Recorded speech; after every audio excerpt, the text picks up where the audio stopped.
Bueno, vamos a empezar con una bienvenida.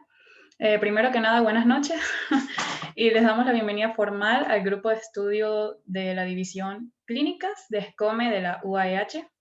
Este es un proyecto hermano de un grupo de estudio que ya existe, pero de la división preclínica. Y bueno, por fin hemos podido lograr hacerlo el día de hoy y les agradecemos que estén aquí. Esto demuestra mucho de su compromiso con su carrera profesional, el hecho de que estén un domingo aquí. Como ya saben, pues el día de hoy vamos a ver el tema de citometría hemática y la literatura que utilizamos fue del Ruiz Argüelles, Los fundamentos de hematología, y voy a presentar a los compañeros o gestores que van a dar la clase de hoy. Espero que tengan sus cámaras prendidas. Dentro de ellos tenemos a Alejandro Maldonado, de noveno 2. Saluda, Alejandro.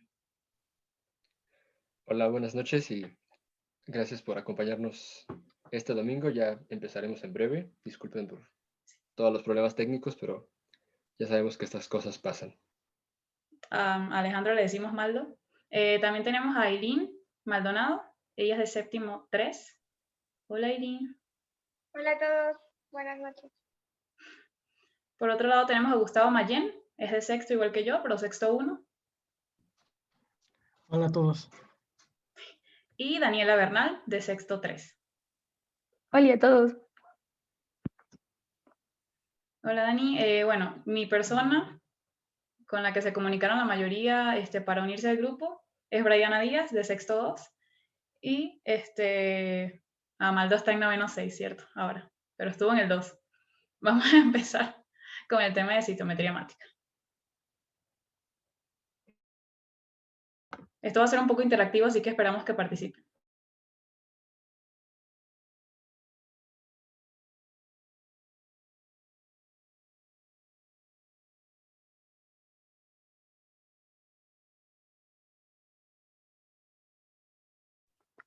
Bueno, vamos a comenzar por la serie roja.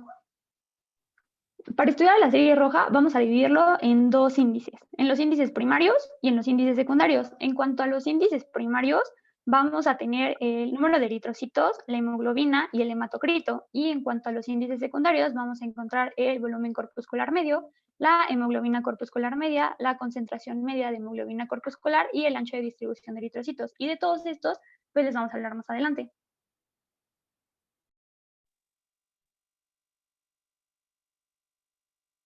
Antes de estudiar cada uno de los índices, vamos a recordar un poco la eritropoyesis.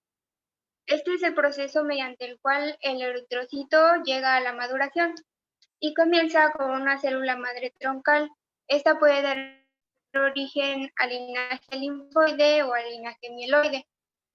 El linaje mieloide es el que va a dar origen a los monocitos, granulocitos, trombocitos y a los eritrocitos. Y vamos a ubicarnos en las células que están marcadas con el rectángulo. Y la primera que vemos ahí es una célula precursora eritroide, que se conoce como unidad formadora de brotes eritroides, y esta todavía no es reconocible por su morfología.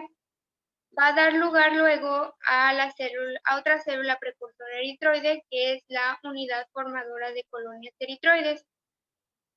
Esta se diferencia de la anterior porque ya tiene receptores para la eritropoyetina y además expresa antígenos del sistema RH y del grupo sanguíneo. A partir de esta célula se producen los progenitores eritroides, que ya son identificables morfológicamente en el microscopio. El primero es el proeritroblasto. Esta es una célula grande y el núcleo va a ocupar casi todo el citoplasma. Este luego se va a convertir en el basófilo, que va a disminuir un poco su tamaño y cuyo citoplasma va a ser basófilo, es por eso su nombre. Después pasa a eritroblasto policromático. Este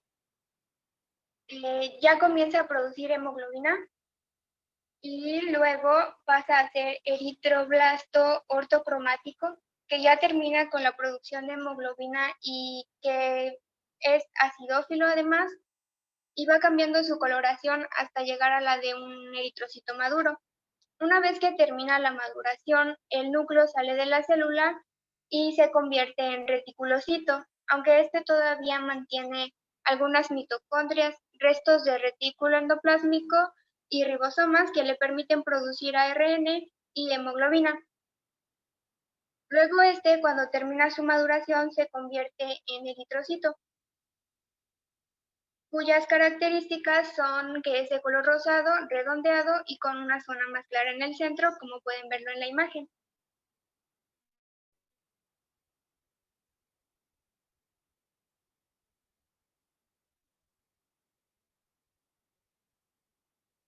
El primer valor que vamos a estudiar es la hemoglobina. Esta, como sabemos, es una proteína que se encarga del transporte de oxígeno y sus valores normales varían entre hombres y mujeres y también con la edad. En los hombres, el valor normal es de 15.5 a 19.5 gramos sobre decilitro y en las mujeres de 12.5 a 16.6 gramos sobre decilitro. Cuando la hemoglobina está aumentada se conoce como eritrocitosis. En los hombres es mayor a 19.5 y en las mujeres a 16.6. Básicamente, todas las causas que producen eritrocitosis las podríamos englobar en una sola, que sería la hipoxia. Esto hace que haya variaciones incluso fisiológicas de la cantidad de hemoglobina que tenga cada persona. Por ejemplo, los valores que les mostramos aquí como normales son los que tendría una persona en la Ciudad de México. Pero si la persona se encontrara a nivel del mar, tendría valores mucho menores. ¿Por qué? Porque a mayor altura es menor la disponibilidad de oxígeno. O sea, se podría generar un pequeño nivel de hipoxia y esto hace que se produzca mucha más hemoglobina. Otras causas que pueden generar esto son, por ejemplo, que la persona sea fumadora o cualquier otra enfermedad que afecte al pulmón y que afecte a su vez al intercambio gaseoso. Ahora, pues todo lo contrario. ¿Qué pasa cuando encontramos los valores de hemoglobina disminuidos? Pues vamos a decir que pues tiene una anemia, pero ya cuando hablamos de anemia no solo es decir que tiene anemia. Entonces vamos a encontrar que puede haber distintos grados de anemia según la clasificación de anemia de la OMS. Ahora, cuando encontramos unos valores de hemoglobina de 10 a 13 gramos por decilitro, vamos a decir que tiene una anemia grado 1, o sea que su anemia es muy leve. En el grado 2 van a tener valores de hemoglobina de 9.9 a 8 gramos por decilitro. En el grado 3, sus valores van a ser de 7.9 a 6 gramos por decilitro. Y ahora cuando se encuentran estos dos grados, el 2 y el 3, vamos a considerar que su anemia es moderada. Y por último, el grado 4 es cuando los valores de hemoglobina están por debajo de 6 gramos por decilitro. Y ya aquí lo consideraríamos una anemia severa.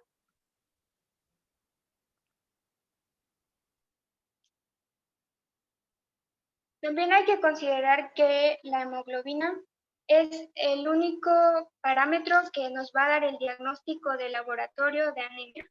También podríamos basarnos en el número de eritrocitos o en el hematocrito, pero el más específico es el valor de hemoglobina.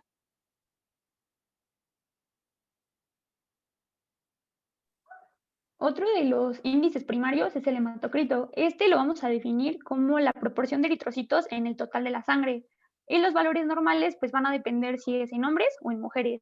En hombres, los valores normales van a ser de 46 al 56% y en mujeres del 39 al 50%.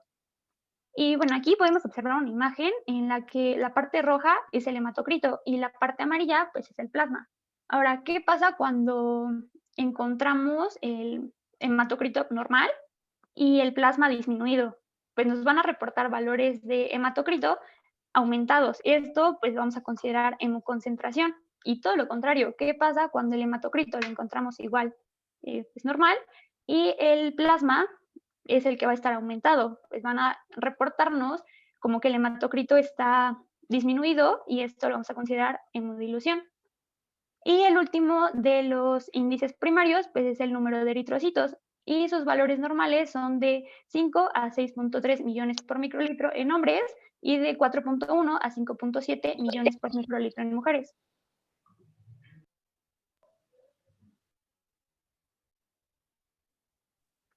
Bueno, ya les hablamos que la hemoglobina como tal es lo que nos va a dar el diagnóstico de anemia, pero la anemia pues le tenemos que poner nombre y apellido.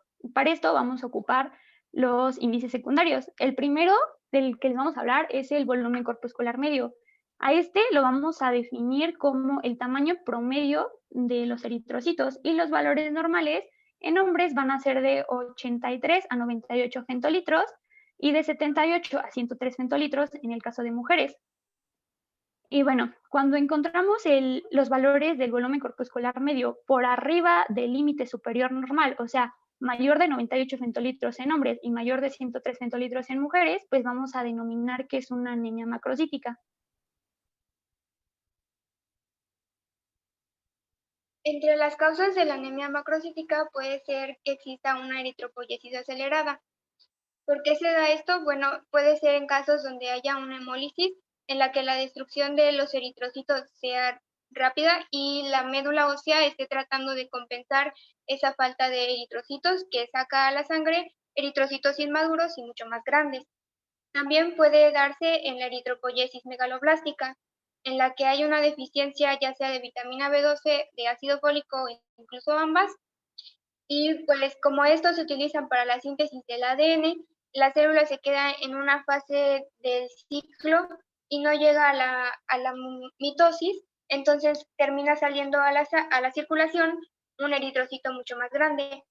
Y por último, las mielodisplasias, en las que también hay un problema a nivel de la médula ósea que puede llegar a producir eritrocitos mucho más grandes o inmaduros. Y bueno, ¿cuándo vamos a denominar a una anemia microcítica? Cuando los valores del volumen corpuscular medio son menores al límite inferior normal. O sea que en hombres menor a 83 femtolitros y en mujeres menor a 78 femtolitros. Y esto lo podemos observar en la anemia por deficiencia de hierro o en las talasemias.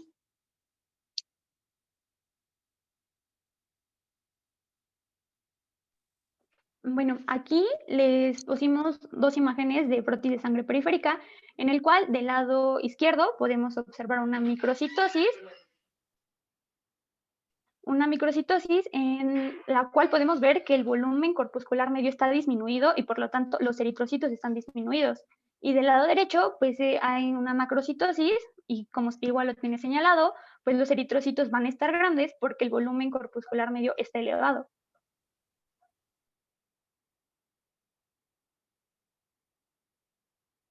El siguiente parámetro es la hemoglobina corpuscular media. Esta se refiere al promedio de hemoglobina en cada eritrocito. Y cuando un eritrocito tiene una hemoglobina corpuscular media dentro de los valores normales, o sea, de 27 a 34 picogramos, lo vamos a considerar como normocrómico. Y cuando es menor a 27 picogramos, como hipocrómico. Esto puede ser consecuencia de enfermedades como la deficiencia de hierro y las hemoglobinopatías, en la que la producción de hemoglobina se encuentra dañada o no es igual de eficiente. Y en la imagen del lado de la izquierda podemos ver eritrocitos de coloración normal y del lado derecho unos eritrocitos que se ven mucho más pálidos o hipocrómicos.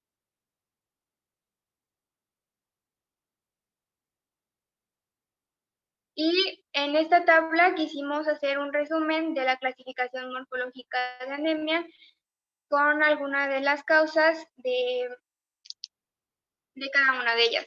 Por ejemplo, si tenemos un eritrocito si los eritrocitos son hipocrómicos y macrocíticos, se podría estar tratando de una anemia carencial mixta, en la que la macrocitosis esté dada por la deficiencia de vitamina B12 o ácido fólico y la hipocromía por la deficiencia de hierro. También, si los eritrocitos son hipocrómicos y normocíticos, puede deberse a deficiencia de hierro o a talasemia al inicio de la enfermedad. Y si encontramos eritrocitos hipocrómicos y microcíticos, se puede tratar de una anemia ferropénica o de talasemia. ¿Y qué pasa con los eritrocitos que son normocrómicos? Bueno, pues si tienen una cantidad de hemoglobina normal, pero son muy grandes, probablemente se trate de un reticulocito, que es mucho más grande porque es más inmaduro, pero que ya tiene una cantidad suficiente de hemoglobina como para ser considerado normocrómico. Una anemia normo-normo la podemos observar en personas con hipotiroidismo o en caso de neoplasias. Y si tenemos un eritrocito que es normocrómico y microcítico, pues probablemente sea un eritrocito que ya ha llegado a la vejez, en el que quizá ya haya pasado por el vaso y se haya reducido la extensión de la membrana, pero otra vez la cantidad de hemoglobina sigue siendo normal.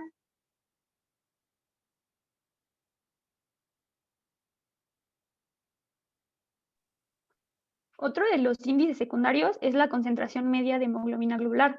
Los valores normales de esta en hombres van a ser del 32 al 34% y en mujeres del 30 a 34%. Sin embargo, no hablaremos de esta porque pues, realmente en la práctica clínica no tiene mucha utilidad. Bueno, el último de los índices secundarios es el ancho de distribución de eritrocitos. Este lo vamos a definir como la medida de la variación del tamaño de los hematíes y los valores normales van a ir del 12 al 13%. ¿Y qué pasa cuando encontramos pues este parámetro fuera de los valores normales, ya sea aumentado o disminuido? Lo vamos a denominar pues anisocitosis. Y como podemos observar en este frotis, pues los eritrocitos van a estar a diferentes tamaños.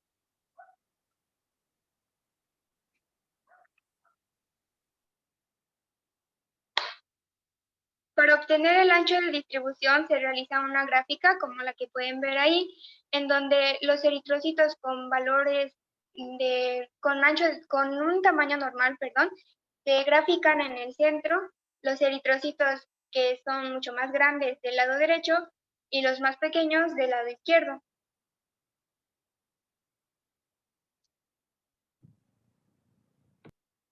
Y bueno, aquí podemos observar una que es casi normal, en la que hay una baja anisocitosis y como se sigue viendo que la mayor cantidad de eritrocitos está en el centro porque es el punto más alto donde se ve la gráfica, que serían los eritrocitos con tamaño normal. Y del lado derecho vemos una curva que se ve mucho más ancha porque hay una mayor cantidad de eritrocitos, tanto microcíticos como macrocíticos, que se están graficando.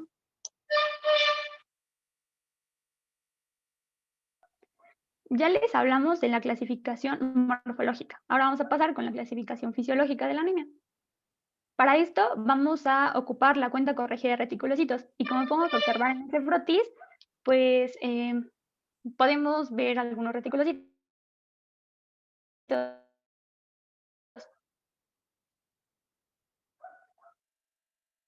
Bueno, la cuenta corregida de reticulocitos la vamos a definir como el índice indirecto de la magnitud del eritropoiesis de la médula ósea. O sea, en pocas palabras, cómo está funcionando la médula ósea.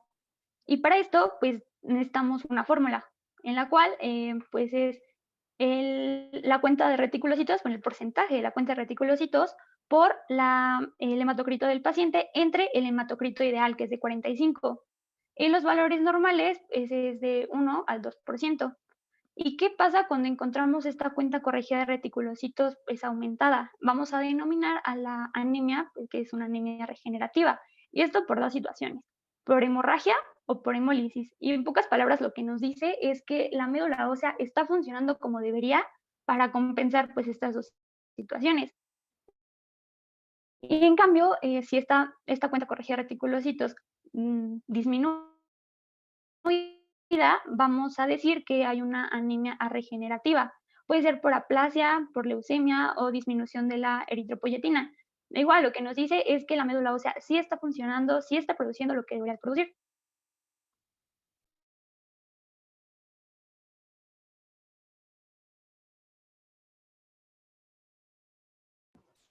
Bien, ahora no sé si alguno de ustedes ha llegado a ver una gráfica como estas, que es una citometría de flujo. Bien, para empezar, una citometría de flujo, ¿qué es o qué es un citómetro de flujo? Bueno, esto nos va a permitir analizar y cuantificar las células y sus características de muchas células al mismo tiempo. Esto mientras son transportadas o están siendo manipuladas en un fluido y son incididas por un haz de luz. Ahora, ¿cómo obtenemos esos colores? ¿Cómo se obtiene esa gráfica? Pues bueno, se hace un marcaje de esas células con anticuerpos. Esos anticuerpos son acoplados a fluorocromos, los cuales al ser excitados o estimulados, pues van a tener una fluorescencia, obviamente cada uno con un color particular, que es lo que nos permite observar esa variación de colores en la citometría. Ahora, esta citometría nos va a dar resultados como los que pueden observar a su izquierda, que se llama gráficos de densidad, o como los que pueden observar a la derecha, que se llaman histogramas. Ahora dirán, bueno, pero ¿esto a mí de qué me sirve? No todos los laboratorios lo piden, en algunos los tienes que pedir especialmente, pero si independientemente de los valores que tú hayas observado en la citometría, en cualquiera de las 3 series, tú observas algo así y te das cuenta que, por ejemplo, no sé, los verdes, los linfocitos, llenan por completo el cuadro e incluso se pasan un poco más a comparación de los amarillos, de los rojos o los morados, dependiendo la célula, el color que tenga el marcaje. Pues eso que te está diciendo, que hay una proliferación exagerada de esa población celular que no debería ser. ¿De qué es un indicativo? Pues de un proceso como una leucemia, por ejemplo, una leucemia aguda. Entonces, para esto nos sirve la citometría de flujo, en la que podemos observar una población que está predominando sobre las otras, cuando nosotros obviamente ya conocemos el estimado o un porcentaje, pues conocido, un rango de las células que nos está presentando la citometría. Entonces, es así como podemos darle una utilidad clínica.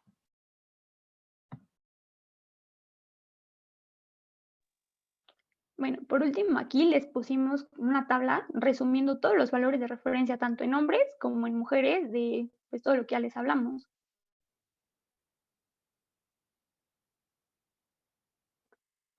Ahora sí vamos a necesitar de su participación. Les pusimos un caso clínico para poder integrar pues, todo lo que ya les mencionamos. En este caso es un paciente femenino de 21 años de edad, es estudiante de Derecho, que presenta adinamia, somnolencia, malestar general, depresión, disnea de esfuerzos y cefaleas intermitentes de características tensionales. Refiere ciclos menstruales con hipermenorrea. Ha sido valorada por ginecología, pero aún no se han tomado decisiones terapéuticas. Al examen físico se observa dinámica, pálida, taquicárdica, sin signos de dificultad respiratoria ni edemas y no presenta síndrome tumoral. El hemograma nos va a reportar lo siguiente.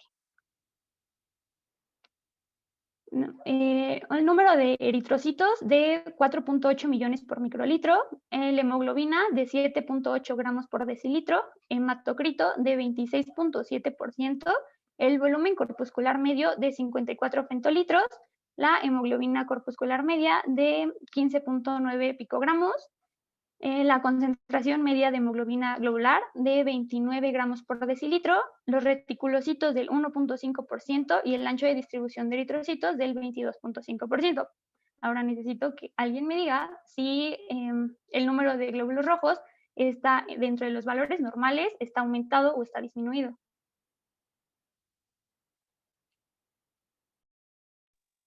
¿Alguien? Está en rango, ¿no? Se encuentra normal. ¿Seguros? ¿Y cuánto es el rango normal? Está un poquito disminuido, ¿Por qué? ¿Cuánto es el rango normal? de 5 millones. De 5.2, ¿no? 6.3. ¿Se encuentra en los rangos normales? No. No, bueno, ¿puede explicarle el siguiente perfil? Se encuentra disminuido porque el rango normal en mujeres es de 5 a 6.3 millones por microlitro. Ahora, ¿qué me dicen de la hemoglobina? ¿Tendría anemia o no? ¿Está Sí. dentro de los- Sí, tiene Está disminuido. anemia moderada, grado 3. ¿Por qué? ¿En qué? Ajá. Bueno, el siguiente. Porque pues la tiene disminuida, está en 7.8. O sea, el Ajá. grado 3 es de 7.9 a 6 miligramos por decilitro. ¿El hematocrito se encuentra normal o no? No, también está disminuido. Ok. ¿El volumen corpuscular medio? Disminuido. Microcítica. Y si Disminuido está también. disminuido, ¿cómo le denominaríamos? Está anemia microcítica. Ahora, la hemoglobina corpuscular media. También está disminuida. Disminuida, hipocrómica. Ajá. La concentración media de hemoglobina globular. Bueno, ninguno porque pues, esta no. No me sirve eso. No, Bueno, los reticulocitos, acuérdense que en esto les mencioné que para lo que vamos a ocupar es la cuenta corregida de reticulocitos y aquí yo nada más les estoy dando pues la cuenta de reticulocitos. Entonces, no sé si podían calcularlo y me dicen si está normal, disminuido o aumentado. Recuerden que es la cuenta de reticulocitos por el hematocrito del paciente entre 45.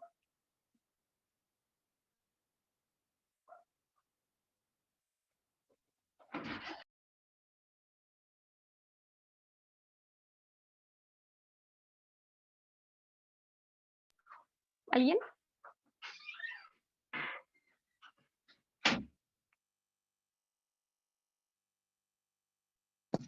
También está disminuida, tiene 0.89.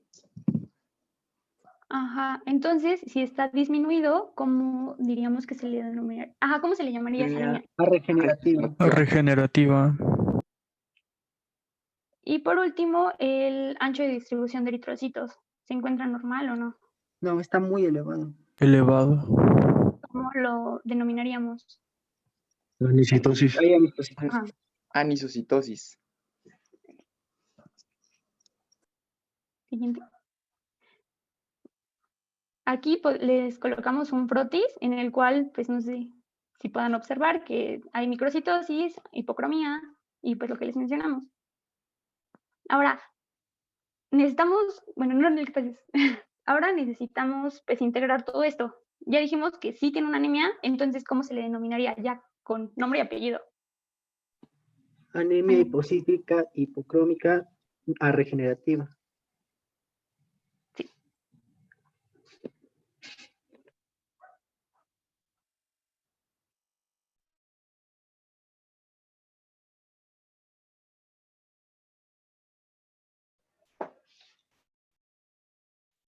Muy bien. Ahora ya que terminó la serie roja, otro de los parámetros que tenemos que evaluar y que es uno que van a ver muchísimo y que se ve muchísimo en general, es la serie blanca, obviamente. Ya les explicaron mis compañeras aquí las familias de la serie roja, todas esas que están marcadas en ese cuadrito en verde, pues nos va a explicar la serie blanca que nos corresponde, en la que, pues bueno, la diferenciación no es realmente tan difícil, viene de, pues esta célula formadora de colonias de linfocitos, que es la que está hasta arriba, de las cuales ya se dividirá en el prolinfocito T, en el prelinfocito T, en un linfoblasto, y ya de ahí un linfocito T4 y T8. Lo mismo pasará con la serie B, y si observan al último está la célula plasmática, los plasmocitos, también llamados así, también es una célula de la que vamos a hablar más adelante, pero observen esa forma que parece, pues es una forma ovulada, que tiene un citoplasma basófilo y en la que el núcleo está siempre marginalizado. Nunca van a encontrar ese núcleo central. Si lo quieren ver, parece como un ojito que está viendo hacia alguno de los dos lados, porque pues esa forma tienen realmente. Y ahora hasta abajo que tenemos las células formadoras de colonias, ya sea de granulocitos y monocitos, así como de eosinófilos y de basófilos. Ahora de aquí, ¿qué es interesante o qué es importante? En la colonia formadora de granulocitos, en la que nos vamos a mieloblasto, después promielocito, mielocito neutrófilo, metamielocito y después dice neutrófilo encallado.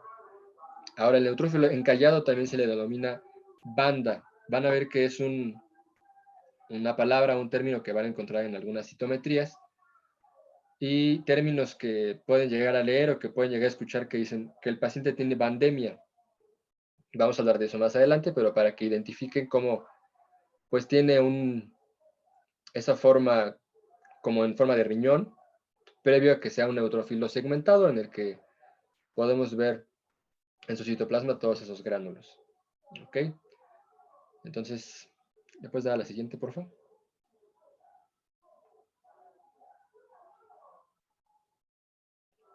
Bien. Otro parámetro que vamos a evaluar es el número de leucocitos. Esto engloba a todos los que acabamos de ver. Ya después vamos a ver cada uno de ellos. Pero en general, el número total de leucocitos, que también lo pueden encontrar así en la citometría como leucocitos totales, tiene un valor de referencia de 4.000 a 12.000 células por microlitro. Ahora bien, ¿De qué va a depender este número de leucocitos? Bueno, puede depender de la edad. Si le vas dando clic, por favor, gracias. Ahora, ¿por qué de la edad? ¿En qué edad nos va a interesar el número de leucocitos? Principalmente en la edad pediátrica. Debemos recordar que el número de leucocitos es alto en el nacimiento y puede permanecer así durante el primer año de vida y dependiendo de alguna de las series que vamos a ver, incluso por más tiempo. Al inicio, por ejemplo, los neutrófilos van a comprender el 50% del total de todos los leucocitos y los linfocitos pueden llegar a abarcar incluso un 60 o un 70%. Entonces, no nos tiene que espantar si en un paciente pediátrico encontramos pues unas cifras mayores que estas, no significa precisamente una infección o alguna otra patología. Ahora también va a depender del peso, también del hábito tabáquico, y otra cosa que nos puede interesar es el consumo de anticonceptivos. Aquí el libro lo maneja únicamente como consumo de anticonceptivos, pero también hablando en general de hormonas, pues se sabe que las hormonas pueden disminuir la población linfocitaria o incluso pueden incrementar la población de los monocitos, así como pueden incluso aumentar o disminuir dependiendo la capacidad citotóxica de los macrófagos, por ejemplo, etc. Entonces, el consumo de anticonceptivos, el embarazo, por ejemplo, cuestiones de alto cambio hormonal, pues nos pueden dar una modificación.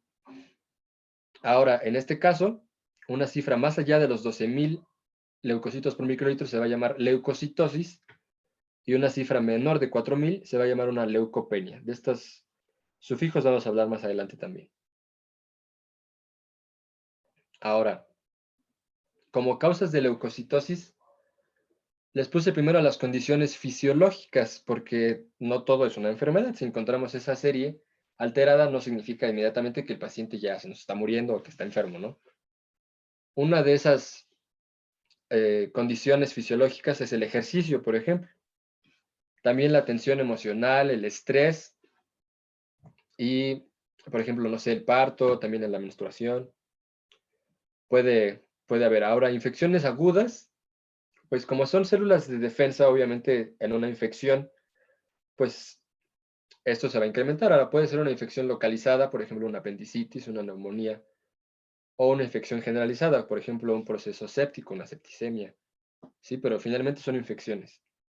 Ahora, intoxicaciones, menciona intoxicaciones metabólicas como la uremia. El libro maneja un término que es toxemia gravídica, que ya no se usa mucho. La toxemia gravídica es la preeclampsia o eclampsia. Eso, si no lo han visto, lo verán, de todas formas, ya sea en gina o en pedia o en ambas. Y externas puede que sea algún envenenamiento con algún veneno o algún químico. En la hemorragia o hemólisis agudas también, lógicamente en padecimientos mielo o linfoproliferativos, en una necrosis tisular como en qué, por ejemplo, en un infarto, en una quemadura, en una necrosis de tumores y convulsiones. Si le das otros 3 clics, creo son, por favor, Brian. Convulsiones, ¿por qué se les ocurre que las convulsiones puedan dar leucocitosis? Si no tiene nada que ver, no es una infección, no es una hemorragia, ni es una enfermedad oncohematológica, no hay necrosis. ¿Por qué creen que puede haber convulsiones? Porque el paciente se somete a estrés.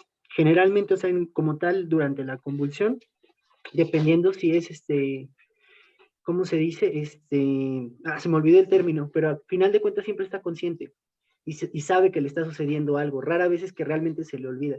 Entonces, esa situación de estrés puede aumentar bastante, de hecho, los leucocitos.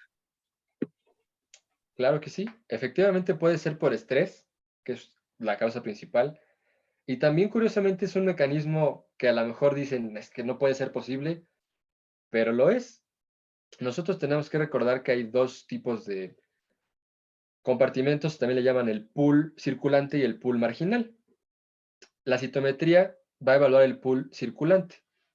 Ahora, las convulsiones, que todos sabemos cómo son las convulsiones, pueden llegar de una forma a despegar esas células, hacer que desmarginalicen, y eso nos da una aparente leucocitosis porque las pasa al pool circulante. Entonces, a lo mejor una persona que convulsionó y le toman una citometría pronto, puede demostrar una leucocitosis, ya sea por el estrés que conllevó la convulsión y por ese hecho mecánico de haber prácticamente sacudido o agitado ese pool hasta que desmarginalizaron las células. Algunos fármacos, por ejemplo, el filgastrim también puede llegar a desmarginalizar células, pero eso ya es mucho más específico. Entonces hay cosas que tenemos que tener en cuenta. Ahora, las causas de leucopenia. Paradójicamente también hay algunas infecciones que no nos van a dar leucocitos y nos van a dar todo lo contrario, y ya dependerá también del mecanismo de acción que tenga cada uno de los patógenos. De las infecciones, pues pueden ser bacterianas, virales o riquecias, y dentro de las bacterianas, pues no sé, puede ser la tularemia, puede ser tuberculosis, entre algunos ejemplos.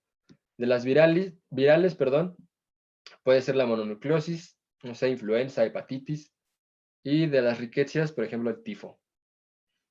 Algunas causas de leucopenia por fármacos, puede ser, por ejemplo, por sulfonamidas, por antibióticos, por analgésicos y obviamente por mielosupresores.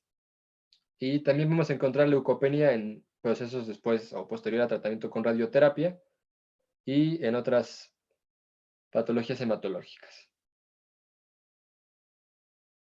Por lo tanto, ¿qué más debemos tener en cuenta cuando tomamos o cuando estamos examinando una biometría o un frotis? Hay algo que se llama fragilidad leucocitaria exagerada. Esa fragilidad leucocitaria puede ser ya sea por fármacos citotóxicos o por algún proceso oncohematológico, y también la formación de cúmulos o agregados. Esta formación de cúmulos o agregados, ¿qué son?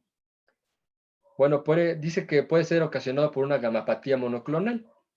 Si eso se acuerda alguno de ustedes, lo vimos en inmunología. Las gamapatías monoclonales es un grupo de enfermedades caracterizadas, como lo dice su nombre, por proliferación clonal. Quiere decir muchos clones de una misma célula. ¿Por qué mono? Porque producen un solo tipo de cadenas, ya sea pesadas o ligeras, o incluso pueden ser ambas, pero que todas son iguales. De ahí el componente monoclonal. Y esto lo hace en cantidades excesivas. También en condiciones que han escuchado, como la crioaglutininemia, por ejemplo, con lo del frío, o la criofibrinogenemia, en la que el paciente tiende a que sus células aglutinen, porque también se le llama así.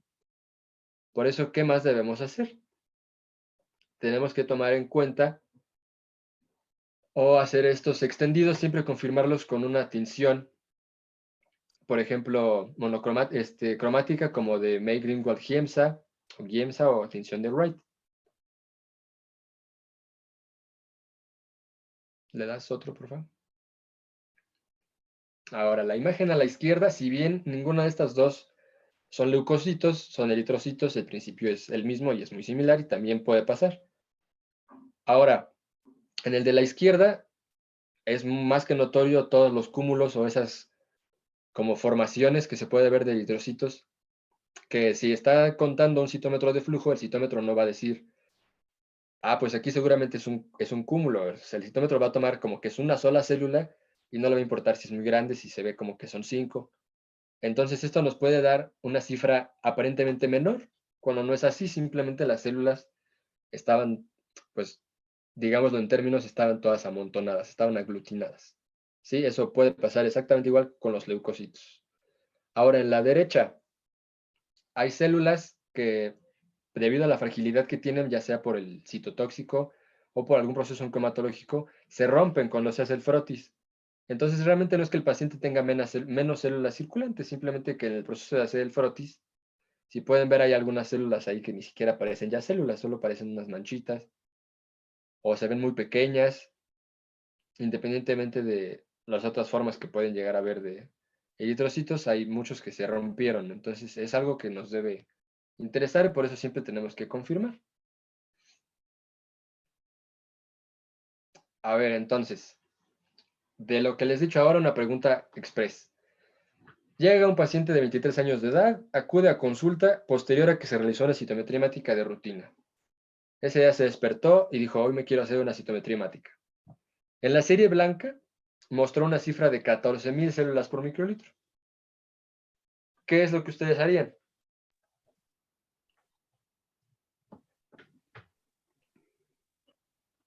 Yo soy el paciente, a ver. Llego con alguno de ustedes y, doctor, ¿qué cree? Me dice este estudio. Pero le pregunté a mi vecino si sabía y me dijo que pues que no sabe, pero que se ve que algo anda mal y que mejor fuera el doctor. Pues ver el resto del estudio, ¿no? ¿Perdón? Alguien estaba hablando, perdón. No, tú, primero. Gracias. Yo pediría ver el resto del estudio. A final de cuentas, puede ser por diferentes cuestiones. O sea, se habla que está como que limítrofe, ¿no? No está demasiado alto y también depende de la clínica que traiga el paciente. Y pues bueno, sí hay estudios complementarios que se pudieran pedir, pero primero yo vería el resto de la citometría hemática. Solamente ese resultado es demasiado poca información. Exactamente. Ahora dice una citometría hemática completa, dicen. Bueno, primero obviamente vamos a interrogar al Y paciente. primero damos la exploración Depende de... en interrogatorio porque puede estar elevado por diferentes cuestiones. ¿Qué tal si hace 2 días corrió un maratón? Exactamente. Entonces, primero le haces un interrogatorio, le haces historia clínica. ¿Qué tal que ese día efectivamente salió a correr, que ha estado haciendo un maratón? No sé, a lo mejor el paciente es epiléptico y él no tiene idea de que las convulsiones, como les dije, pueden incrementar. En este caso, pues yo soy este paciente, pero puede que a lo mejor es una paciente femenina y no lo sabe y está embarazada. Sí, entonces, ese tipo de cosas tenemos que interrogar antes de empezar a hacer más estudios. Acuérdense que la clínica siempre irá primero y ya con base en eso vamos a pedir los estudios que ayuden a confirmar nuestra hipótesis diagnóstica.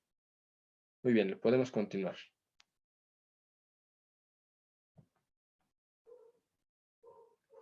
Ahora sí, esta es la cuenta diferencial de todos los leucocitos que nosotros vamos a ver. Como ya se los había mencionado, están los neutrófilos totales, los metamielocitos, aquellos que les llaman en banda, que son los neutrófilos en callado, los neutrófilos segmentados, y de ahí también los eosinófilos, los basófilos, monocitos y linfocitos. Las biometrías o citometrías hemáticas también les reportan a veces los blastos, si hay plasmocitos, otro tipo de células. Pero para fines prácticos, estos. ¿Y por qué les puse el recuadro en verde a la derecha? Porque esa es la cifra en la que se deberían de fijar. Muchos siempre ponen el primero el porcentaje y el porcentaje a veces nos confunde porque pues no te acuerdas del porcentaje. Tal vez dices, no, pues es que me muestra un 0% de metamielocitos o tiene un 10% de eosinófilos. Eso ya es eosinofilia o no. Es más difícil, ¿no? Establecer el parámetro. Así que los límites absolutos por microlitro nos van a ayudar. Y es en los que nos tenemos que basar.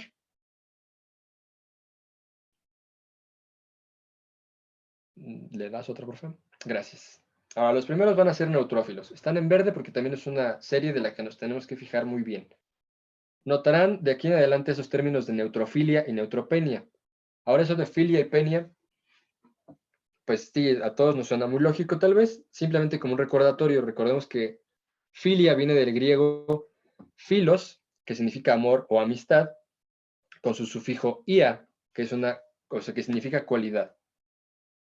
Lo que nos da a entender que es una afición o una atracción. En pocas palabras, que es algo que para fines médicos que está aumentado o que hay mucho de eso. Y penia, también del griego, con todos sus sufijos, significa la cualidad del pobre o una carencia de algo. Entonces, en este caso quiere decir que la cifra está disminuida. Las mismas causas que vimos de leucocitosis y leucopenia se aplican a esto, solo que ya se enfocará a si es una leucocitosis neutrófila, por ejemplo, o una leucopenia neutrófila, pero las causas son exactamente las mismas. Aquí tenemos una clasificación. Esta neutropenia puede llegar a ser leve cuando tenemos de 1000 a 1500 células por microlitro, moderada de 500 a 1000, o severa cuando tenemos menos de 500 células por microlitro y ya nos tenemos que preocupar muchísimo. Ahora, esos términos de en banda que ya les he mencionado, pues simplemente lo vuelvo a decir porque puede ser un término que se nos olvide. Son los neutrófilos encallados, son formas inmaduras un poco. Ahora, ¿cuál es la importancia clínica de las bandas? Cuando hay una pandemia, tenemos que recordar que hay una infección casi siempre sí o sí. Entonces, la pandemia es una respuesta importante que nos puede ayudar a descartar todas las otras causas que hemos visto. Es una infección. Y eso de reacción leucemoide o leucoblastosis o leucoeritroblastosis, seguramente lo leyeron, sí, estudiaron, porque obviamente todos estudiaron. ¿Y qué significa? Ahora, la reacción leucemoide es un término que incluso el libro dice que ya no se debe usar. Es un término antiguo, pero finalmente no faltará que lo lleguen a encontrar, que algún doctor todavía lo use, etc. Entonces tienen que saber.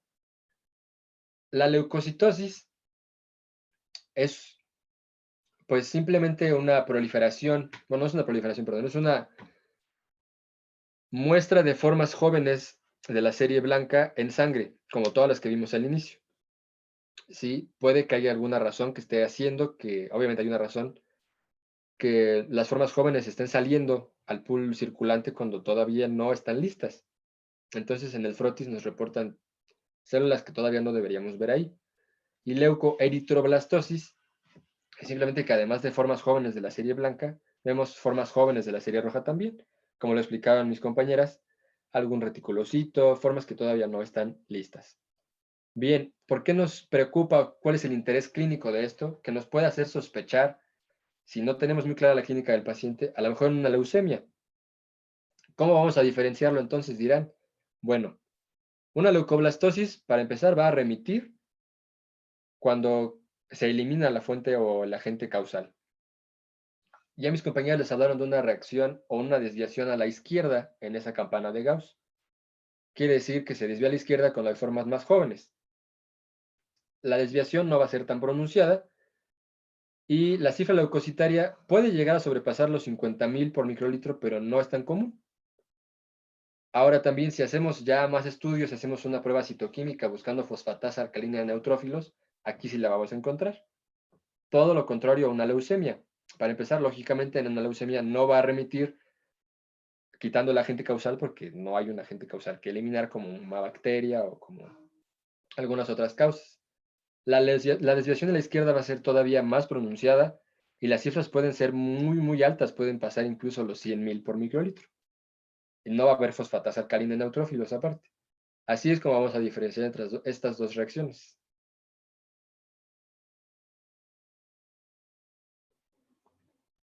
Bien, a la izquierda, así se ve un frotis de una reacción leucemoide, una leucoblastosis, en la que podemos llegar a encontrar formas jóvenes de los blastos, perdón, de los leucocitos, y en la derecha se ve una leucoeritroblastosis. Aparentemente diremos como que en la de la derecha se ven más eritrocitos que en la anterior, y sí, pero no todos finalmente son eritrocitos. Si nos fijamos bien, se puede llegar a encontrar algún reticulocito, vemos formas jóvenes, vemos algún plasmocito por ahí. Entonces, identificar las células jóvenes o esas formas jóvenes es lo que nos va a ayudar a hacer el diagnóstico.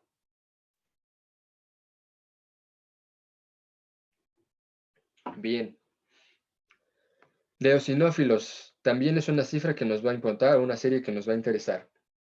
¿Por qué aquí la eosinofilia sería más de 500 por microlitro? Pongo entre signos de interrogación eosinopenia porque pues realmente incluso el porcentaje nos permite que haya cero, debido a que el número de eosinófilos que hay es tan poco que cuenta como que es un 0%. Entonces, pues es difícil definir una eosinopenia con esas características, ¿no? Pero ¿qué nos va a importar de esto? Las enfermedades alérgicas, por ejemplo, el asma bronquial, la fiebre del heno, urticaria, eso nos va a elevar los eosinófilos. Entonces, si encontramos eso, ya sabemos a qué buscar en la clínica, si es que el paciente llega con esto de entrada. Algunas infecciones parasitarias, una triquinosis y deptidosis, y haciendo el énfasis en que en estos protozoos, por ejemplo, como la amibiasis, no va a haber eosinofilia. Entonces, eso nos puede despistar tal vez. Y pues enfermedades infecciosas como por ejemplo, no sé, la escarlatina, el pénfigo, una dermatosis. Enfermedades gastrointestinales como la gastroenteritis eosinofílica, que ya probablemente lo vimos en gastro. O el CUSI, la colitis ulcerativa crónica inespecífica. Y otras enfermedades hemáticas. Los basófilos. Realmente es raro que los basófilos afecten. Lo mismo tenemos con lo de la vasopenia, no es tan fácil definirla, pero nos pueden salir aumentados, por ejemplo, en la leucemia mieloide crónica, en la policitemia vera, en una metaplasia mieloide, en una anemia hemolítica crónica, en el síndrome nefrótico y en una esplendectomía, como todo lo que pueden ver a su derecha.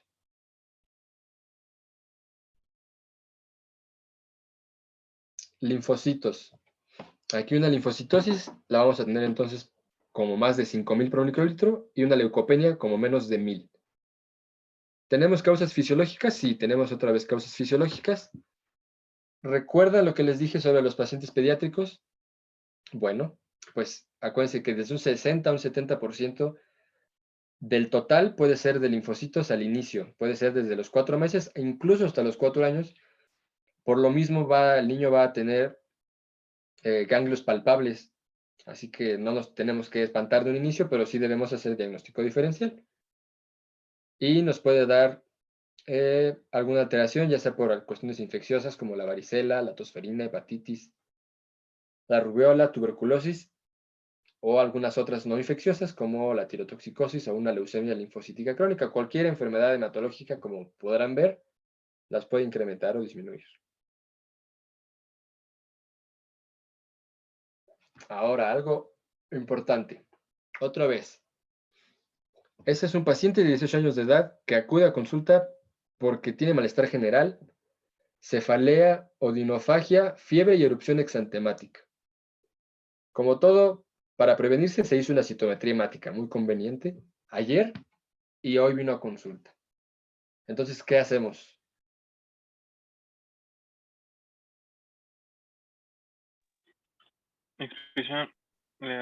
Exploración física. Muy bien, exploración. Vamos a buscar si hay alguna alteración en la faringe, en la cavidad bucal y mucosas. Sí, Por tiene el grupo de petequias edad en yo el pensaría paladar. en infección, ¿vale? Tiene petequias en el paladar. ¿Y las amígdalas cómo están? Muy aumentadas de tamaño. ¿Sin cambio de color o membrana mucosa por ahí, alterada? No, no tiene membrana. Pero ¿Alteraciones sí, en la lengua? ¿Perdón? Ajá. ¿Alteraciones en la lengua? Como frambuesitas. En lengua no. Okay. Nada más tiene ¿Y en el labio? En el labio, sí. ¿Hay algún signo exantemático peribucal? Peribucal no. Okay. Pero tiene erupción ¿Dónde están las exantemática en el lesiones? pecho Las y en lesiones el tórax. exantemáticas, ¿dónde las encuentran? Exacto. Estas las encontramos en tórax. ¿Predominante en tórax o también hay en miembro superior, miembro inferior? También hay en miembros superiores, en miembros inferiores no. Y exploramos abdomen y encontramos espleno y hepatomegalia. También tiene linfadenopatías, tiene cadenas ganglionares en cuello, palpables. Bueno, quizá igual interrogar bueno, si va solo, como todavía está en el límite de la adultez, digamos, si va solo con acompañante, interrogar sobre su esquema de vacunación. Exactamente, el esquema de vacunación. Ajá, Hijo, primeramente. el paciente dice que su mamá tiene la cartilla de vacunación, pero que él se acuerde si se puso todas. ¿Cómo? Todas, ok. Ahora, tiene fiebre desde hace 7 días, que se había estado tratando de manejar con medios físicos. Se tomó un paracetamol, pero pues no, la fiebre sigue. ¿Cuánto Todo esto tuvo de fiebre? Fiebre de 38.7.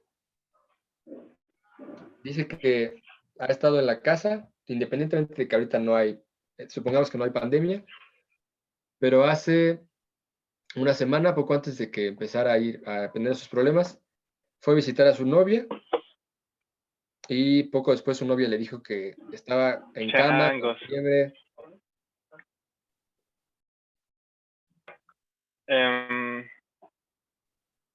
Bueno, incluso sin el antecedente de su pareja, pensaríamos yo pienso en una afección viral por el dominio de las ganglios y vaso.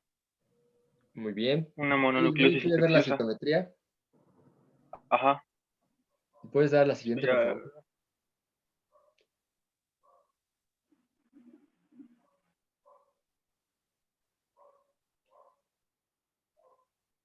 Bray.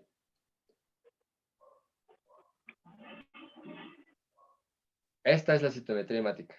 Algo que noten particularmente elevado.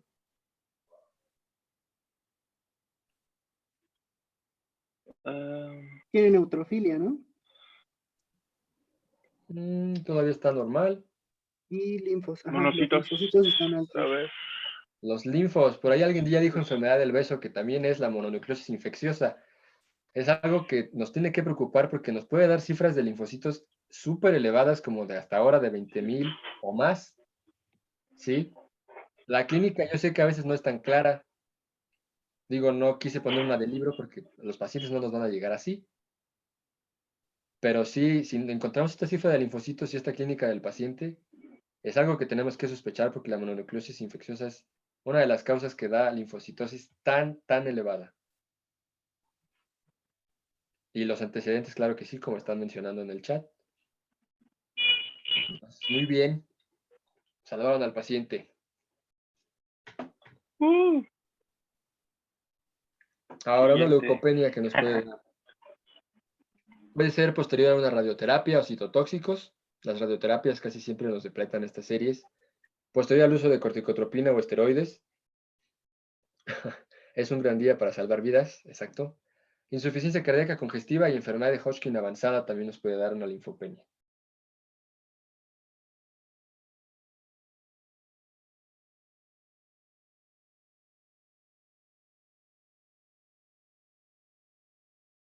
La monocitosis que nos puede dar puede ser una leucemia. La tuberculosis es probablemente una causa muy importante de monocitosis o leucoblastosis monocítica.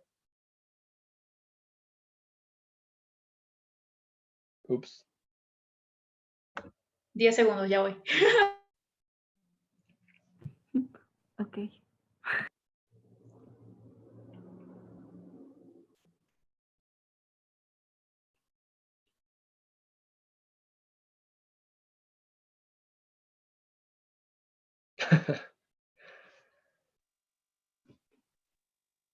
Por 2. Estamos aquí, ¿no? Sí, gracias. Ya le puedes pasar. Sí.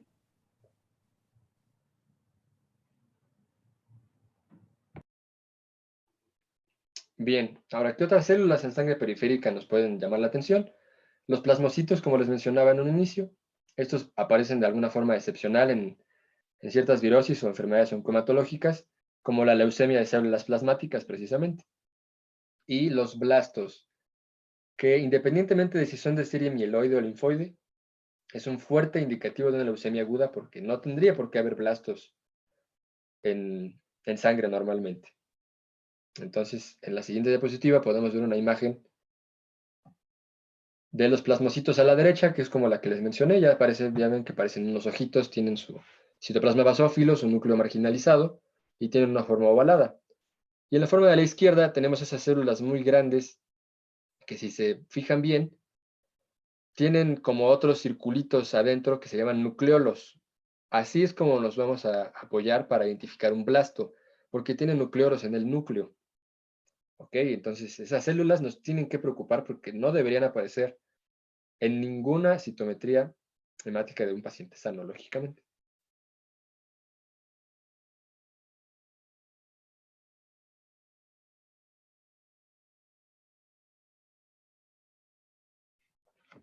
Bien, porque pues esto se trata de estudio clínico. Entonces, paciente femenina de 39 años, es diseñadora de modas, que presenta cefalea intensa de localización occipital de 15 días de evolución con poca respuesta a analgésicos, por lo que se le indicaron AINES, pero no respondió, y después le dieron opiáceos, pero la cefalea no surtió mucho efecto en la cefalea.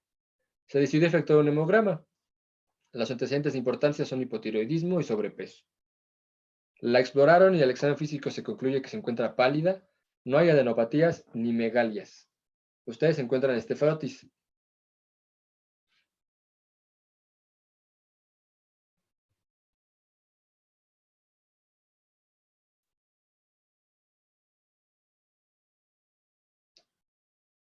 Y después les muestra su citometría hemática.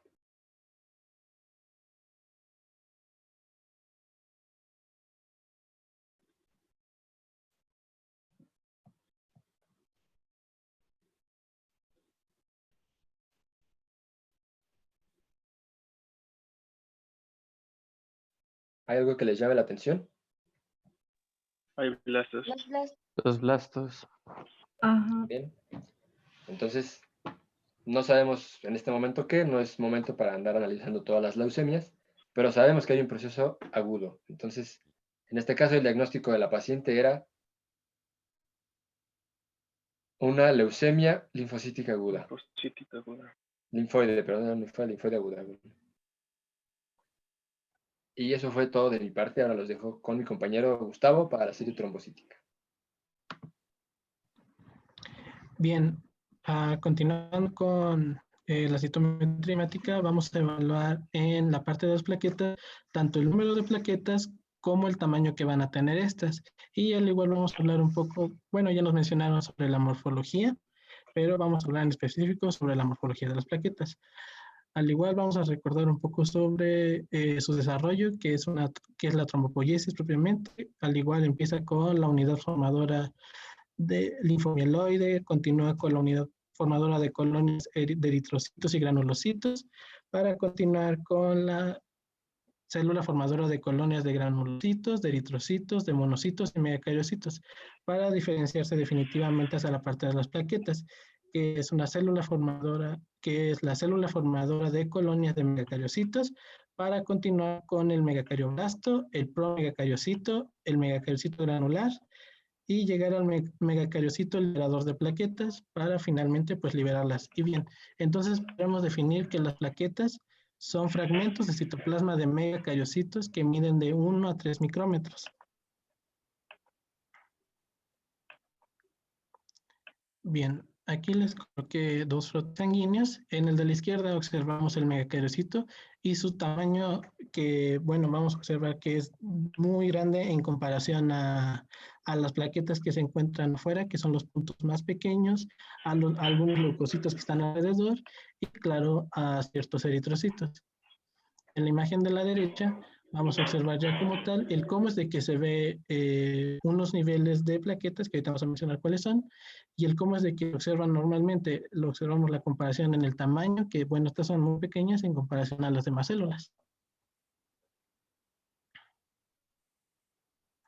Bien, ahora hablando propiamente de los valores, vamos a encontrar que el número de plaquetas, que las cifras de referencia están entre 150.000 a 500.000 por microlitro. En ciertas bibliografías lo van a encontrar como es de 150.000 a 450.000, pero en algunas otras nos menciona que individuos que se encuentren en perfectas condiciones físicas van a poder alcanzar estos niveles de 500.000 por microlitro.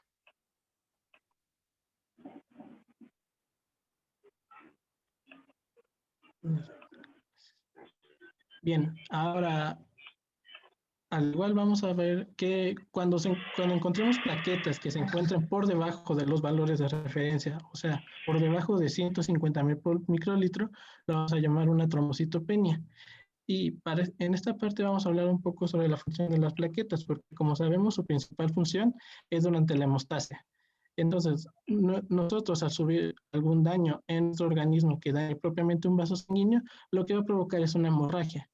Entonces comienza este proceso de la hemostasia, que como sabemos a grandes rasgos va a ser la contracción del vaso sanguíneo propiamente, la disminución del flujo y la agregación plaquetaria. Entonces, cuando nosotros tengamos un valor disminuido de plaquetas, pues va a ocurrir un mayor riesgo hemorrágico, y para esto hay niveles, como lo es que si encontramos plaquetas de 100.000 a 150.000, habrá un riesgo bajo hemorrágico.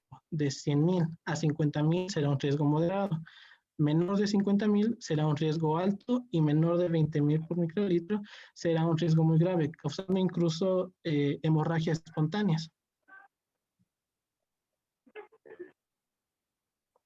Bien, en este frotis observamos una trombocitopenia, y bueno, es muy característico porque si observamos, no observamos esas células que son de un tamaño mucho menor en comparación a los eritrocitos o los leucocitos, sino que simplemente en esta imagen prácticamente no vemos ninguna plaqueta.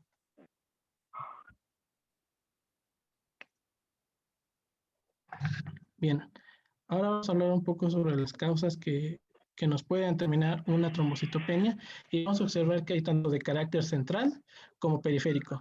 Las centrales van a ser propiamente las que afecten la producción de la médula ósea, como lo puede ser una aplasia medular, que no solamente va a afectar la serie trombocítica, sino que también la serie roja y la serie blanca. Una mielodisplasia, una anemia megaloblástica, que es por la deficiencia de tiamina y de folatos, y claro, un infiltrado leucémico. Y entre las causas periféricas vamos a encontrar que es cierta toxicidad por fármacos. Si lo buscan, van a encontrar que va a ser por distintos fármacos, tanto como diuréticos, como la furosemida, ciertos AINES como el ácido acetilsalicílico, inhibidores de bomba de protones como el omeprazol, algunos venenos, enfermedades autoinmunes como el lupus eritematoso sistémico, la artritis reumatoide y algunos agentes infecciosos como lo son el virus del VIH, el virus del Epstein-Barr, toxoplasma y, por ejemplo, leishmania, entre otros.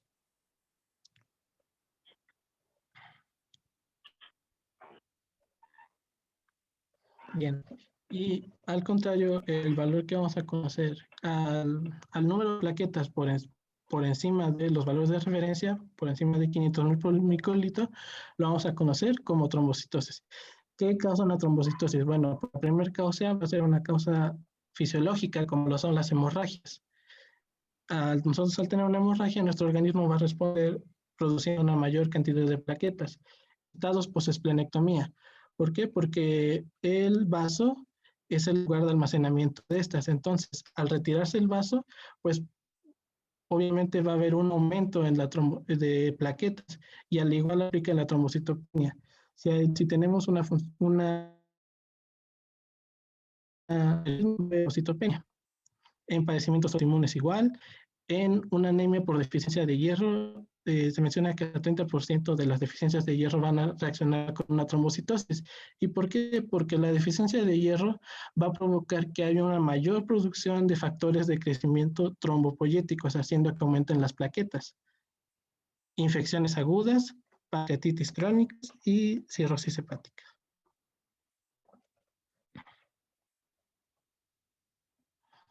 Bien, ahora el volumen plaquetario medio.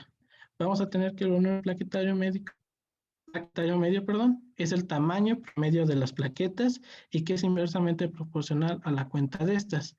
Vamos a tener que va entre 8 a 12 femtolitros y cuando sea menor de 8 femtolitros lo vamos a considerar como microtrombocitos y cuando es mayor como macrotrombocitos.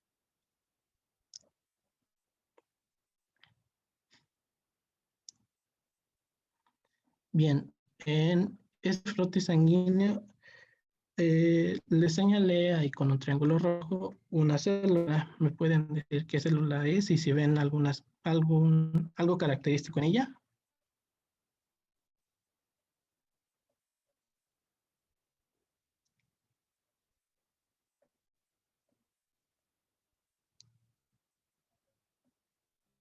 Estamos hablando de plaquetas.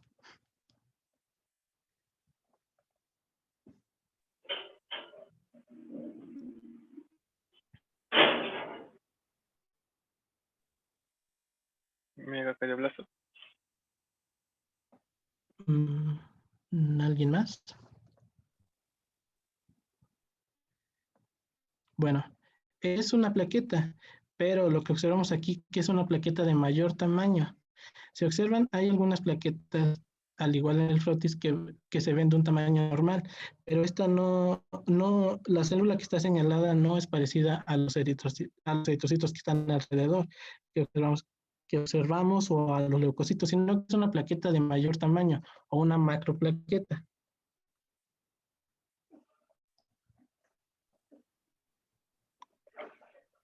Oye, y por ejemplo, ahí alrededor o un poquito más abajo de la flecha hay como manchitas que se tienen más fuertemente de azul. ¿Esas también son plaquetas? Las que están alrededor de los glóbulos. Son plaquetas, por eso. Y por eso mencionaba digamos que... Ajá. No, tú continúa. Sí, les mencionaba que, o sea, había plaquetas en el frotis que sí eran de un tamaño normal, como se ven más arriba. Incluso hay algunas aquí que están acumuladas. Pero si observamos en comparación a los eritrocitos, vamos a observar que no tienen el mismo color en el centro, o que, sino que está, pues sí, tiene una diferencia, sí, o sea, se ve más oscura en comparación a los eritrocitos. No sé si queda claro. Ah, ya. Sí, sí, sí. Entonces, Bien, ahora para terminar, vamos a tener que hay ciertas herramientas que en ocasiones se utilizan, como son extendidos de sangre periférica o los frotis, que bueno, ya les pusieron varias imágenes, que son las que en el caso de las plaquetas se utilizan más para confirmar tanto el número como si hay presencia de microtrombocitos o de macrotrombocitos. En este frotis sanguíneo observamos que aquí hay un acúmulo de plaquetas, que a esto se lo conocen como grumos de plaquetas, y que se utiliza para verificar, porque va a haber ciertos casos en anemias, por ejemplo, hemolíticas, en la que va a haber fragmentación de eritrocitos. Y si estos eritrocitos son menor a 20 femtolitros, se va a considerar como plaquetas. Entonces nos van a dar, vamos a tener un mayor número de plaquetas cuando en verdad no es una trombocitosis, que no es propio de una plaqueta, sino que son eritrocitos fragmentados. Y esto al igual ocurre con blastos en leucemias, porque al igual los van a considerar como plaquetas. Y si observamos los grumos, pues vamos a considerar eso como una sola plaqueta en lugar de varias como los son ahí. O sea, nos van a dar trombocitopenias facticias, se los conoce.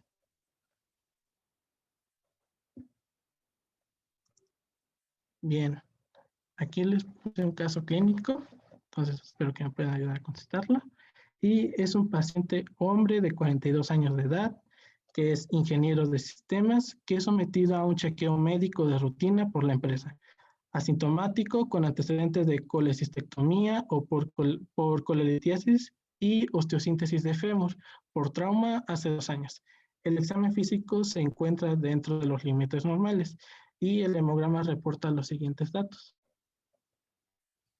Bien, en esta citometría observamos que tanto la serie roja como la serie blanca se encuentran en valores normales. Lo que llama la atención es el número de plaquetas. ¿Alguien quiere decir en qué nivel de riesgo hemorrágico se encontraría con este nivel de plaquetas?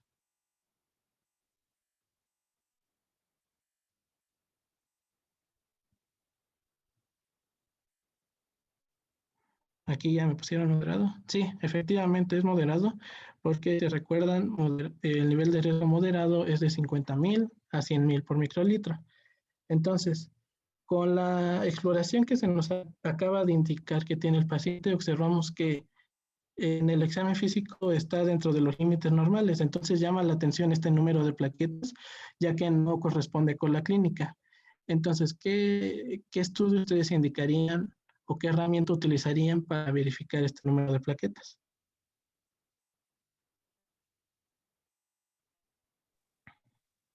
¿Es un extendido periférico? ¿De sangre periférica?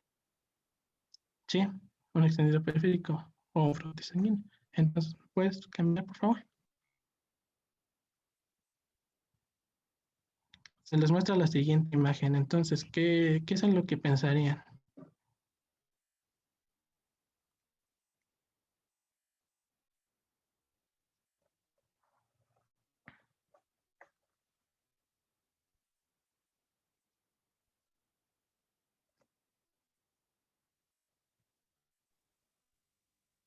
Perdón, ¿cuál fue la pregunta?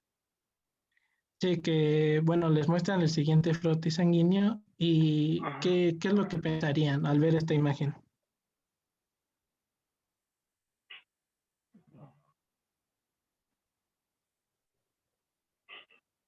Sí, aquí ya me pusieron que es ficticia. Sí, en este caso es una trombocitopenia. Lo van a encontrar como facticio o ficticia. ¿Y esto por qué se da? Porque, bueno, hay distintos casos en los que se llegan a tomar las muestras para realizar la citometría hemática y se utiliza el anticoagulante EDTA.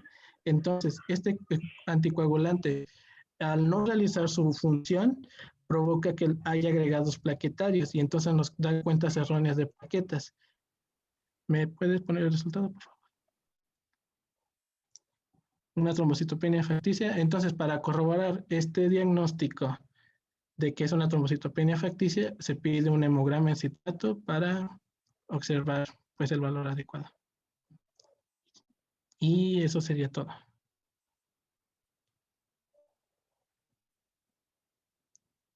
Y los tiempos deben estar... Sí, deben estar normales. ¿Tienen alguna duda o comentario? Estuvieron muy padres, chicos. Muy bonitas ponencias. Grax. ¿Alguien más? Bueno, yo como duda o aportación, no sé cómo verlo, en cuanto a los niveles de hemoglobina, bueno, al menos a mí me tocaba que cuando iba a los hospitales o así, para las prácticas de hemato, pues siempre tomamos los valores como estandarizados según la OMS. Entonces, al principio de la exposición, creo que los valores que tenían, si no mal recuerdo, eran pues con puntos decimales, creo que de hombres era de 15.5 a 19.5, algo así. Entonces, bueno, al menos nosotros, nuestro doctor de hemato pues nos dijo que siempre tomáramos los niveles de la OMS como tal para determinar si existía o no, pues anemia, ¿no? Como tal. Entonces, yo siempre me he confundido tal vez en los valores y a lo mejor a ustedes también les pase, pero creo que, bueno, no sé si también ustedes han tomado como de referencia en hombres que son de 13 a 18 y en mujeres los valores de hemoglobina que son de 12 a 16. Por 2.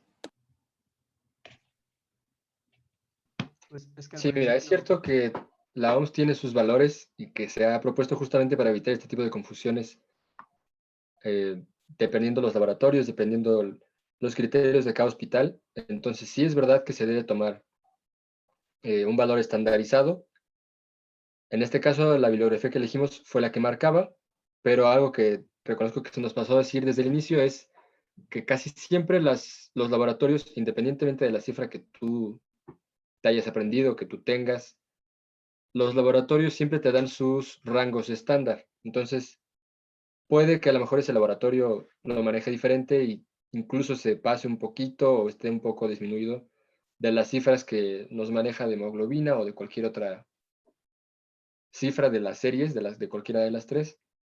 Entonces, pues también debemos tomar en cuenta los rangos que nos pone el laboratorio donde estamos haciendo el estudio o donde nos lo hicieron y siempre correlacionarlo con la clínica. Y claro que sí, ya en ese caso de que estemos en duda de si tomo el de laboratorio o si mejor me quedo con el que yo sabía, irnos a un valor estándar, que en este caso, bien dijeron, es el valor de la OMS. Entonces sí, muchas gracias por el comentario.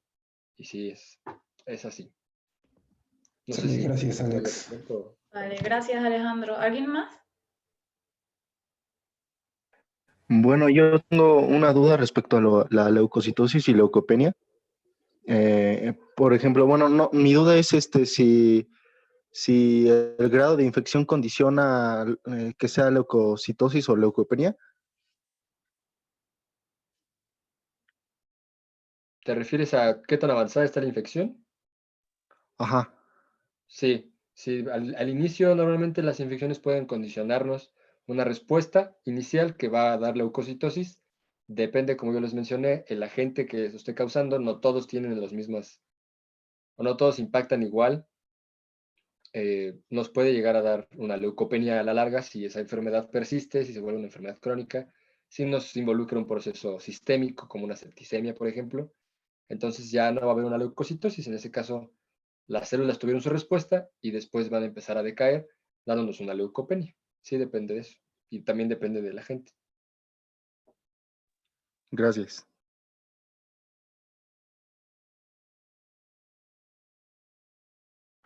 ¿Algo más? A ver, alguien tiene una duda, pero me la va a decir y va a ser anónima, entonces. Mientras yo leo la duda. Ok, bueno, yo nada más quería hacer el comentario. La verdad es que se me hace una muy buena iniciativa esto. Los quería felicitar a todos, tanto los que organizan, los que participan. Vale mucho la pena. Tal vez, siento yo, estaría bien si si buscaran casos con doctores o cosas así, para ver casos reales, porque siento yo que de repente con la pregunta a mí me generaba dudas de qué era lo que me estaban preguntando. Está bien, o sea, el hecho de estar buscando no nada más tener como que la teoría o el dato así a medias, sino realmente traerlo con un paciente. Y estuvo bien. Tal vez conforme más esté avanzando pues esta actividad podemos hacer casos todavía más específicos, llevar como cómo correlacionar una cosa con la otra. Hubo casos, por ejemplo, que a mí me hubiera gustado abordar un poquito más, ¿no? O hacer un poquito más extenso, pero bueno, el tema a final de cuentas era biometría hemática y pues no hay que perderse, ¿no? Entonces, pues estuvo muy bien, a mí me gustó, hay cosas que ya no me acordaba y que vine aquí a reafirmar y quería hacer un comentario porque hace poquito estaba escuchando precisamente otra clase que se dio de biometría hemática, precisamente de la doctora, Sostegui, ayúdame, se me olvidó el nombre de la doctora. Reyes Brito, sí. Y dijo algo muy cierto. Cuando yo entré a la carrera, o sea, hace un chingo, y que iba en primer semestre, me acuerdo que una doctora, que ya ni siquiera está, pero dijo que en algún momento un alumno se quejó con ella y le dijo, es que a mí no me gusta leer. O sea, veo las cosas en los libros y no le entiendo tanto, ¿no? Y entonces pues, no sé qué puedo hacer y que la doctora le dijo, ¿sabes qué? Salte de medicina porque no sirves para esto. Y yo dije, verga, no sé a qué me metí, perdón por la palabra, ¿no? Pero, o sea, a mí tampoco me gustaba tanto leer cosas que no fueran como de literatura fantástica y esas cosas. Y la verdad es que los libros de medicina siempre me aburrieron. Hace poquito estaba revisando otra vez esa clase y la doctora dijo, los libros ya se quedaron atrás. Y es muy cierto, ya son obsoletos. Este tipo de cosas, este tipo de actividades realmente sustituyen lo que debe ser la educación médica y la formación como tal. Y a veces un maestro que ya lleva 5, 10, 15 años dando una materia podrá ser muy bueno como catedrático y se le tiene mucha estima. Y qué bueno que tenga la vocación de enseñar, pero creo yo que necesitamos gente que nos enseñe como nosotros entendemos. O sea, por ejemplo, escuchar ahorita a Alejandro y ver la soltura con la que se desenvuelve, pues digo, qué chingón, ¿no? Y me motiva a mí a seguir estudiando. Y digo, porque si él sabe cosas, entonces yo tengo que saber lo mismo. Ver a todas las ponentes, ¿no? Daniela tenía la misma situación de la seguridad y se me está perdiendo, es que los estoy viendo conforme están mis cámaras. Hay una niña que se apellida Maldonado. Aileen. Ella, yo me acuerdo que ella la vi en primer semestre cuando entraba a clases y estaba muy chingón verla ahorita, que yo tomé una clase de ella, ¿no? Y digo, vale la pena lo que estamos haciendo con CAEM, siento que vale mucho la pena lo que Osvaldo está haciendo con SCOME, también felicidades a los organizadores, conozco a Brianna, no sé quién es el otro organizador. Maldo. Alejandro. Muchas gracias. Alejandro, muchas felicidades, qué bueno que están trabajando todos, sigan así y pues por lo menos a mí me van a ver cada que haya clases, porque pues quiero seguir aprendiendo, ¿no? Y gracias por su tiempo a todos. Gracias. Gracias por la aportación, Hugo. Y de hecho, qué bueno que dices. Por eso nosotros en la forma pusimos que ustedes dijeran sus aportaciones y sus peticiones. Y pues recomendar y recordar que no solo vamos a hablar aquí los gestores ni los que estemos dando las clases, sino que la idea es que participen todos. Y bueno, la pregunta que iba a hacer que era anónima, me la responde quien sepa o quien quiera. Preguntan que si la hora del día influye en la cuenta de leucocitos y por qué.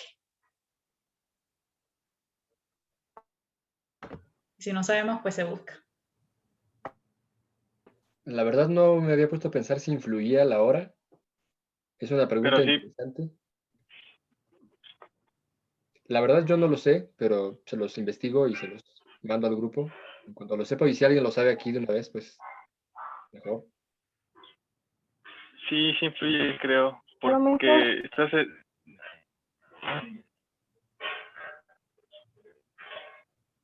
Pero habla, Gibran. ¿No tendrá que ver con el grado de estrés? Exacto, eso te iba a decir. Depende del día, ¿no?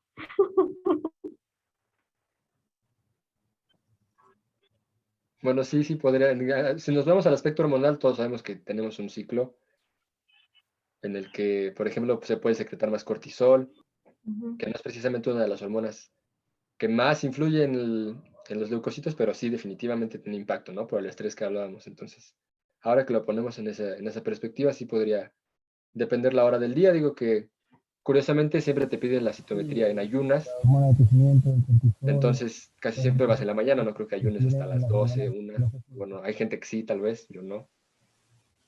Pero fue una pregunta interesante. De todas formas, vale la pena buscar un poco más y cerciorarnos, pero muchas gracias por la pregunta y por el comentario que hicieron. ¿Alguien más?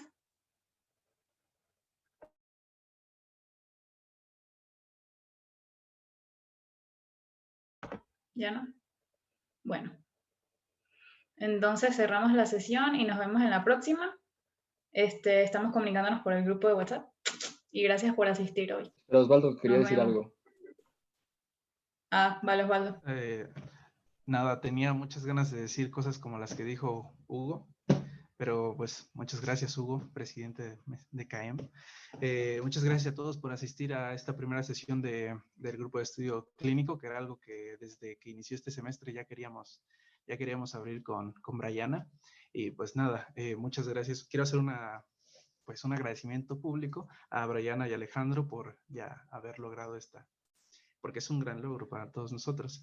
Esto y pues también a todos ustedes los asistentes por estar aquí. Muchas gracias. Buenas noches.